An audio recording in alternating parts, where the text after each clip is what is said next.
Será que falta muito tempo para a volta de Jesus? Será que pela Bíblia, pelas Sagradas Escrituras, é possível calcular quanto tempo aproximadamente resta, quantos anos restam para que aconteça o arrebatamento da igreja? Se você quiser descobrir isso agora, então assista esse vídeo até o final.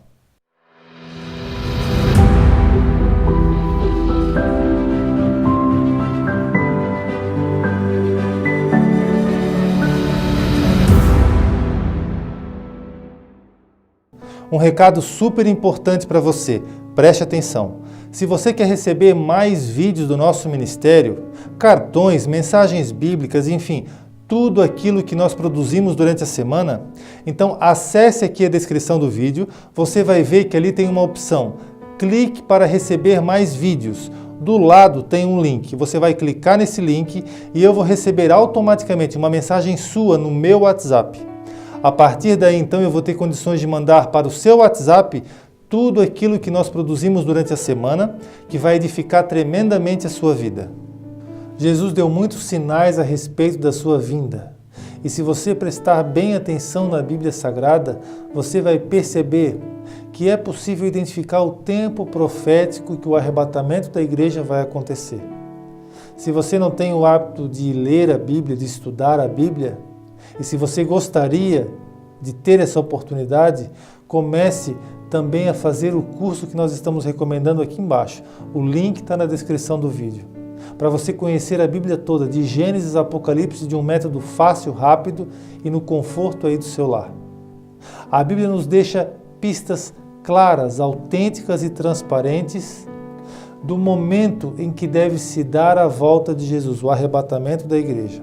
Vamos ler então o que está escrito no Evangelho de Mateus, no capítulo 24, no verso 30. Vamos ler o texto. Então aparecerá no céu o sinal do Filho do Homem, e todas as tribos da terra se lamentarão, e verão o Filho do Homem vindo sobre as nuvens do céu com poder e grande glória. Veja que o arrebatamento não é nenhuma fantasia. Está escrito: e ele enviará os seus anjos com rijo clamor de trombeta, os quais ajuntarão os seus escolhidos desde os quatro ventos, de uma a outra extremidade dos céus. Aprendei, pois, esta parábola da figueira. Quando já os seus ramos se tornam tenros e brotam folhas, sabei que está próximo o verão. Igualmente, quando virdes todas essas coisas, sabei que ele está próximo, às portas. Em verdade vos digo que não passará esta geração sem que todas essas coisas aconteçam. O contexto dessa profecia que Jesus deu no Evangelho de Mateus, no capítulo 24, é exatamente o contexto do arrebatamento da igreja e da grande tribulação.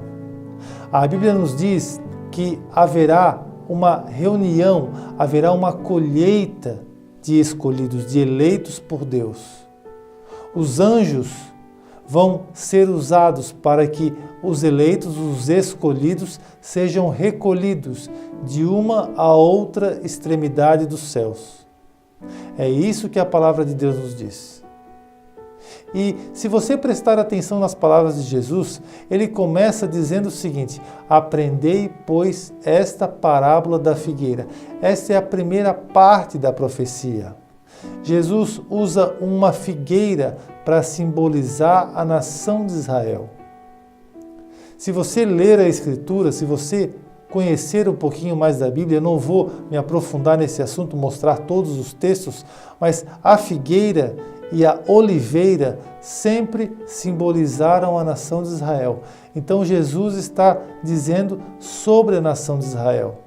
Jesus está usando uma parábola, que é uma figura de linguagem, para dizer, olha, aprendei, pois, a parábola da figueira de Israel. Essa é a primeira parte da profecia. A segunda parte da profecia, ele diz, quando já os seus ramos se tornam tenros e brotam folhas. Sabei que o verão está próximo. Israel, você conhece a história, no ano 70 depois de Cristo, houve a destruição do templo. Houve a destruição do templo em Israel. Israel, Jerusalém, foi invadida pelos romanos e por outros povos. Israel foi dispersa entre as nações por mais de 2.000 anos, quase 2.000 anos. Israel ficou sem pátria, sem terra, os judeus ficaram sem território. Foram judeus para a América do Norte, para a África, para a América do Sul, enfim. Os judeus perderam o seu território. E a profecia nos diz que quando já os seus ramos, ou seja, Israel virou uma terra assolada, uma terra deserta, ramos fala de algo seco, algo sem vida, se tornam tenros e brotam folhas. Ou seja, a palavra de Deus está nos dizendo que Israel floresceria. Quando Israel florescesse, significaria que nós estaríamos próximos da volta de Jesus. Depois de quase 2.000 anos dispersa entre as nações, Israel voltou a florescer em 14 de maio de 1948, quando na ONU Israel ganhou novamente o direito de ter um território, o território dado por Deus. Então, os ramos floresceram, brotaram folhas. E o texto vai adiante nos dizendo a terceira parte dessa profecia. Ele diz: não passará esta geração sem que todas essas coisas aconteçam. Que geração? A geração que viu a figueira florescer, a geração que viu Israel renascer como nação. Israel renasceu como nação em 1948. Então, a Bíblia, Jesus está nos dizendo que não passará esta geração, a geração que viu Israel renascer como nação, depois de quase 2.000 anos, e com inúmeras promessas do Antigo Testamento que nos últimos dias Israel voltaria a ser nação, sem que todas essas coisas se cumpram, sem que todas essas coisas aconteçam. Que coisas? O arrebatamento e a grande tribulação. Mas o que é uma geração na Bíblia? A Bíblia vai nos mostrar inúmeras gerações, mas o Salmo 90 e o versículo 10 podem nos dar mais pistas. Vamos ler o texto. A duração da nossa vida é de 70 anos, e se algum pela sua robustez chegam a 80 anos, o melhor deles é canseiro e enfado, pois passa rapidamente e nós voamos. O Salmo 90, versículo 10, nos diz que a geração do homem é de 70 anos, podendo chegar até 80 com muito enfado e cansaço. É óbvio que houveram pessoas, homens, que viveram muito mais tempo na Bíblia. Só que esta geração, a geração mencionada no Salmo 90, corresponde exatamente à geração do nosso tempo presente, das pessoas que vivem no tempo final. Hoje você sabe, um ser humano vive às vezes 60, às vezes 70, às vezes 80, mas gira sempre em torno disso, 90, às vezes um pouco mais, mas nessa média. Então o Salmo 90 traz o tempo de uma geração que corresponde exatamente ao tempo da geração final. E Jesus disse de forma muito contundente que não passaria esta geração. Que geração? A geração que viu a figueira florescer, a geração que viu Israel renascer como nação, que aconteceu em 1948, sem que todas essas coisas aconteçam. Que coisas? Arrebatamento e grande tribulação. Não passará a geração de 1948. Mas quanto é a geração de 1948? 70 a 80 anos. 1948 até o ano de 2018 dá exatamente 70 anos. No ano passado completou-se a geração que viu a figueira florescer. Mas a Bíblia nos diz no Salmo 90, 10, que a geração pode chegar a 80 anos. Quem sabe um pouco mais, um pouco menos. Isso de 1948 nos daria um cálculo de até 2028. Nós estamos quase no ano de 2020. Significa que o arrebatamento tem que acontecer no ano de 2028? Lógico que não. Mas é o tempo, é a linha profética que Jesus deixou no Evangelho de Mateus, no capítulo 24.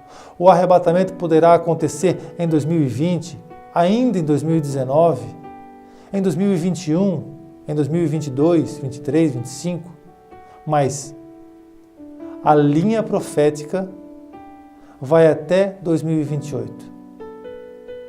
Portanto, em quase 6.000 anos de história, isso é praticamente nada. Há 5, 8, 7 anos, estamos do fim da geração que tem que ver o arrebatamento da igreja, que tem que ver a segunda volta de Cristo. Ou melhor, a segunda vinda de Cristo. Nós estamos no tempo final, na era final da volta de Cristo. E eu pergunto para você, o que você tem feito para não ser condenado? O que você tem feito para encontrar-se salvo nesse grande dia? Você tem feito a obra de Deus? Você tem ajudado o seu próximo? Você tem cumprido Mateus capítulo 25? Eu tive fome, me deste de comer, tive sede, me deste de beber. Senhor, quando? Quando fizeste a um dos meus pequeninos, a mim o fizeste. Ah, mas eu não tenho condições de fazer. Eu não tenho tempo para fazer. Você ajuda algum ministério cristão? Você ajuda a palavra a chegar mais longe? A um ministério que você reconhece como um ministério autêntico de Cristo? Você se santifica?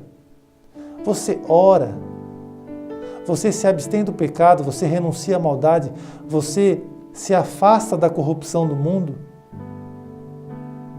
Você se santifica? Você pratica o amor? É tempo de você refletir, porque chegará um tempo em que não haverá mais tempo. E aí será tarde demais para você. Agora é a hora do despertamento. Agora é a hora da salvação. Porque o Rei dos Reis, o Senhor dos Senhores, o Guarda de Israel, o Todo-Poderoso dos céus e da terra, está voltando.